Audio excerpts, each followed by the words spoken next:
যাদেরকে খালাস প্রদান করেছেন তাদের মধ্যে উল্লেখযোগ্য আসামি হচ্ছেন বিএনপির যুগ্ম মহাসচিব হাবিবুন নবী খান সোহেল, ঢাকা মহানগর দক্ষিণ বিএনপির সভাপতি রফিকুল ইসলাম মজনু, স্বেচ্ছা বিষয়ক সম্পাদক বাংলাদেশ জাতীয় দল বিএনপির শরীফত আলী সফু সহ আরও অনেক আসামি এই মামলায় ছিলেন। বিগত 2015 এবং 2018 সালের টোটাল আজকে 4টি মামলায় 2টি ছিল সাক্ষীর জন্য, 2টি ছিল চার্জ গঠনের জন্য। যে 2টি সাক্ষীর জন্য ছিল এই 2টি মামলা হচ্ছে ভাঙচুর এবং গাড়ি পুরানোর মামলা, একটা হচ্ছে 15 সালে, একটা হচ্ছে 18 সালের। এই 2টি মামলায় বিজ্ঞ আদালত একটা মামলায় 40 জন আর একটা মামলায় 85 জন, টোটাল সকল আসামিগণকে 249 ধারায় খালাস প্রদান করেছেন। এবং বাকি যে 2টি মামলা ছিল চার্জ গঠনের জন্য আমরা বিজ্ঞ আদালতে চার্জ শুনানি করেছি। বিজ্ঞ আদালত এই 2টি মামলায় আদেশের জন্য রেখেছেন।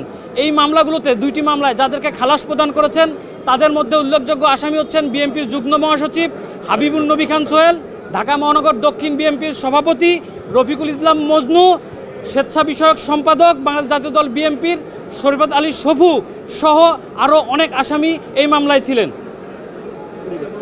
এবং এই মামলাগুলো সকল মিথ্যা এবং বানোয়াট মুক্ত মামলা।